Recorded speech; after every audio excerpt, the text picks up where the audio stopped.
Hello friends, welcome back to the channel. Today, we're diving into one of the most mysterious and controversial organizations in history, the Freemasons. You've probably heard their name in movies like The Da Vinci Code or in conspiracy theories about secret societies controlling the world. But who are the Freemasons really? Are they just a group of men meeting in lodges, or did they shape major historical events like the American and French Revolutions? And what about their secret rituals and famous members like George Washington? In this video, we'll uncover the truth, separate fact from fiction, and explore their rumored hidden influence. So, grab a notebook and let's get started. Let's start with the basics. Freemasonry is the world's oldest and largest fraternal organization, with roots tracing back to the medieval guilds of stonemasons in Europe. These were skilled workers who built cathedrals and castles, and they had secret signs and rituals to protect their trade secrets. But by the 17th century, as cathedral building declined, these lodges started accepting non-masons, called speculative members, who weren't actual stonemasons, but were drawn to the group as moral and philosophical teachings. In 1717, the first Grand Lodge was formed in London, marking the birth of modern Freemasonry. It spread like wildfire across the British Empire and beyond, reaching America by the 1730s. Freemasonry is built on three core principles: brotherly love, relief, charity, and truth. Members progress through 3 degrees, entered apprentice, fellow craft, and master mason, through symbolic rituals that teach moral lessons. But here's the catch.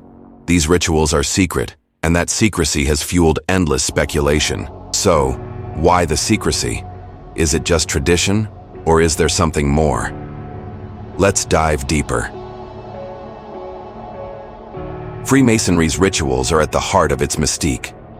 Imagine a dimly lit room, men in ceremonial aprons reciting oaths and performing symbolic acts.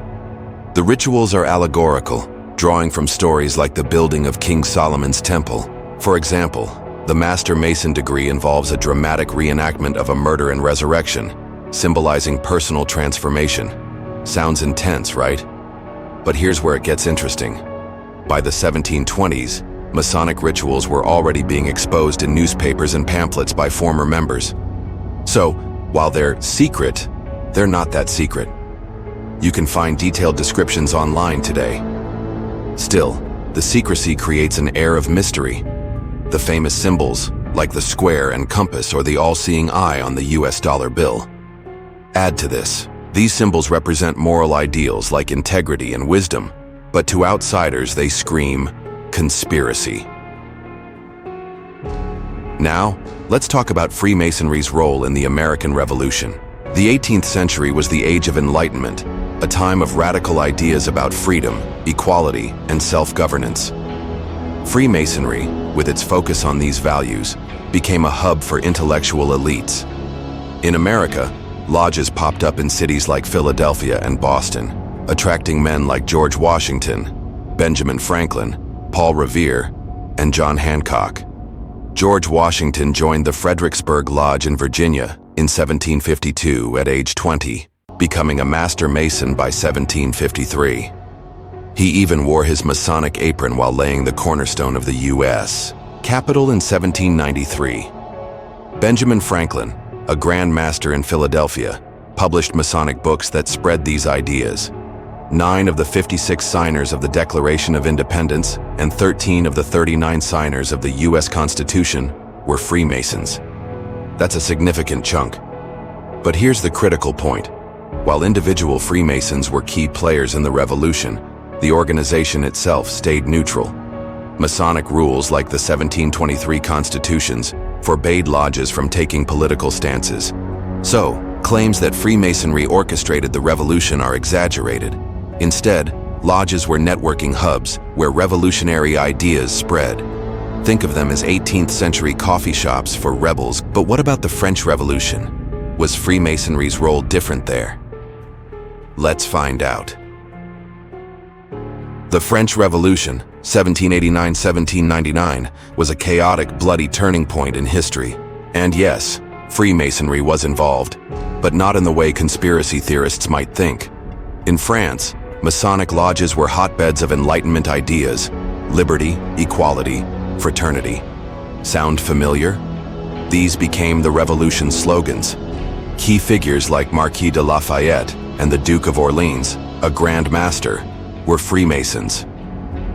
Around 40% of the National Guard gas officers and 320 of the 1,336 delegates to the Estates General were Masons.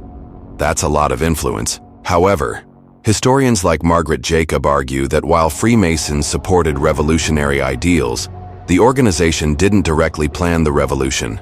The Jacobin Club, a radical revolutionary group, had Masonic members and even mimicked Masonic rituals, but they weren't the same. The revolution's extreme violence, like the Reign of Terror, horrified many Freemasons who distanced themselves from it.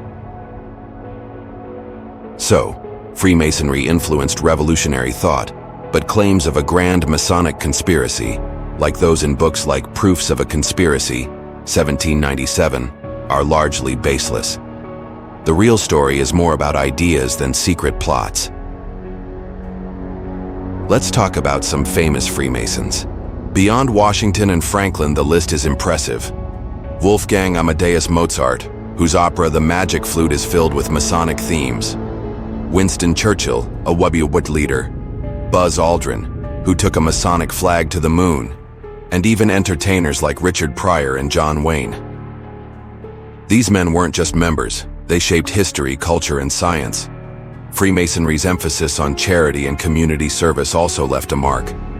The Shriners, a Masonic group, run children's hospitals, and lodges fund scholarships and disaster relief. But their influence isn't all rosy. The Catholic Church banned Freemasonry in 1738, calling it a rival faith, and the Anti-Masonic Party in the U.S. of 1828 accused Masons of elitism and secrecy. Now let's address the elephant in the room: conspiracy theories. Some claim Freemasons control global finance, politics, or even a new world order. Others link them to the Illuminati, a short-lived 1770s group that shared some symbols but fizzled out. These theories often point to Masonic symbols in Washington, D.C.'s layout or on the dollar bill. But historians like John Dickey say there's no evidence of a grand conspiracy. The symbols are public, not hidden, and reflect Masonic pride, not secret plots. In the 1950s, there were 4 million U.S. Masons. Now it's about 1.5 million. Hardly the stuff of global domination. So what's the real story of the Freemasons? They're a fraternal group rooted in Enlightenment ideals, with a rich history of charity and influence. They didn't orchestrate revolutions, but their members shaped them through ideas of freedom and equality. The secrecy. It's more about tradition than sinister plots. And the conspiracies? Mostly hype, not fact. What do you think about the Freemasons? Are they a force for good, or is there more to the story? Drop your thoughts in the comments, hit the like button, and subscribe for more deep dives into history's mysteries. See you in the next video.